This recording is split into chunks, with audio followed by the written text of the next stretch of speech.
Hello guys, Rayon Sport yabikoze wana. Imyaka 28 umuvumo ugiye kuvaho noneho. Kipe Rayon Sport igiye kubikora kuri ino nshuro nayo irabikorera i Kigali. Nta na rimwe Rayon Sport yaragatwara Sekafa yitwariye ku butaka bw'u Rwanda ariko kuri ino nshuro kwa gatanu. Abafana bose abahetazi, abafana ba PL n'andi makipe yandi adakunda ariyo. Kuri iyi nshuro ni mwebwe mugomba kwicara mukiga. Kipe Rayon Sport yerekanye performance idasanzwe muri Sekafa Kagame Cup. Imikino igera kuri 4 yikurikiranya ari mwe mu makipe ibasha gutsinda idatsinzwe umukino.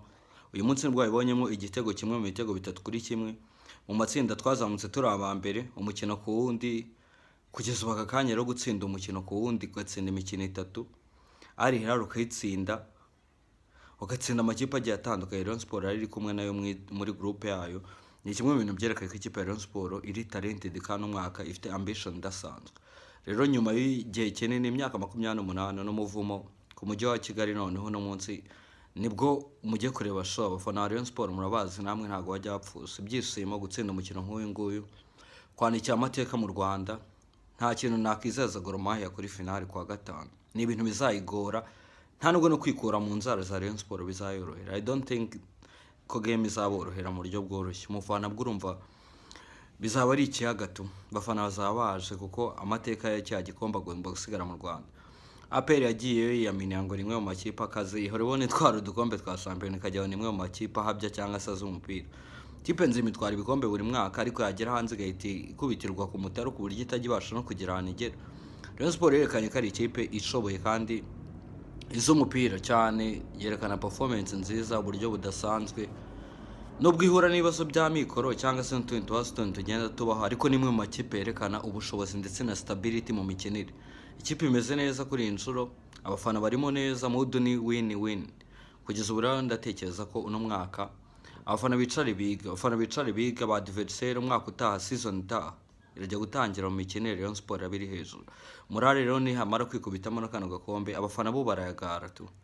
Ku mukino wa nyuma Rayon Sport ifite match na Gor Mahia, dore ko Gor Mahia yaje kuza kuba itsinda ikipe ya Hilal yari yaje gufungura igitego ku minota 38, ku minota 45 barayigombora ari Hilal, biza kurangira umukino ari igitego kimwe kuri kimwe. Maze kurangira igitego kimwe kuri kimwe birangira bagiye muri penalty, gusa Gor Mahia yari yaje no kuza kuba ibona ikarita y'umutuku, ariko at the end byarangiye Gor Mahia ikomeje kuri finale kuri penalty 8-7. Kugeza ubu rero ni umukino uzaba utoroshye, dore ko ikipe ya Gor Mahia nayo izatana mu mitwe y'ikipe ya Rayon Sport. Andi makipe yandi asigaye Jamus igomba kuzacakirana cyangwa kuzatana mu mitwe n'ikipe ya Hilal. Ikipe ya Rayon Sport ni umwaka mwiza kandi ikipe ya Rayon Sport yishimye, abafana nabo babishimye ndetse n'igihugu cya cyishimye.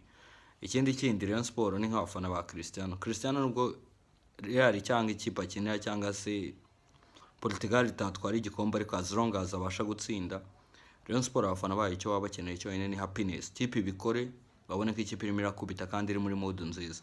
Ndizera ko no mwaka ari umwe mu myaka yerekana ko ikipe ya Rayon Sport uyu mwaka ishaka kuduha ibyishimo, kandi ibyishimo already yamaze kubidu. Buri munsi umufana wa Rayon Sport ajya ku kibuga yizeye ko ikipe igomba kubikora. Ikipe ifite performance nziza, imikinire myiza, nta kipe idutera ubwoba. Gukina imikino igera kuri 4 n'ubwa mbere Rayon Sport yinjijwe igitego mu mikino yayo. Urumva yahora gukora clean sheet, ariko n'uyu munsi twari twaskorinze cyane ibitego 3 bakabonamo igitego kimwe, naho nibacyura ko ngako. Bidashidikanywa nuko nyuma y'imyaka 28 finale ku munsi wa gatanu Rayon Sport igomba kukimanika, icyo bita double die uko byagenda kose. Abafana ba Rayon Sport murabumva kuri stade Amahoro bashaka igikombe, noneho baje bazi ko ari bose. Simpamye ko nabandi bafana bazabona aho bicara abashungeze nka APR n'andi makipe yandi. Abandi bo ntabwo navuga ngo n'andi makipe, ahubwo APR nibo bantu babigize abantu bahitazi kandi barabizi ko storyine bazurenze tu. Ni bimwe by'umuntu wigira goti mu bintu bidashinga tu. Ni nka ya debate abantu batajya babura kubura naho. Ariko Rayon Sport icimaka niba ari ikipe yaje kuziguhabya amakipe murebuka Rayon Sport za 2018 nuko ubundi rero tuba twa mikoro turamutse ducize Rayon Sport ubundi bahayumva babibwirana tu. Ariko kuri ino nshuro ndizera ko abafana ba Rayon Sport bishimye, kandi kuri ino nshuro here we go tugomba kubikora kabisa. Igikombe turakimanika noneho bwa mbere mu mateka tugitwara i Kigali, apana bya bindi kuvuga ngo ni hanze ngo hashize imyaka 28 ngo ibiki n'ibiki. Uyu mwaka ni uwacu, we gonna make the history. Abantu bayareba apana bimwe byo kuvuga ngo haciyemo imyaka 28 ikipe idakora akantu. Kuri iyi nshuro turabaha show bayirebere bazahore babivuga ati Rayon Sport yaciye impaka.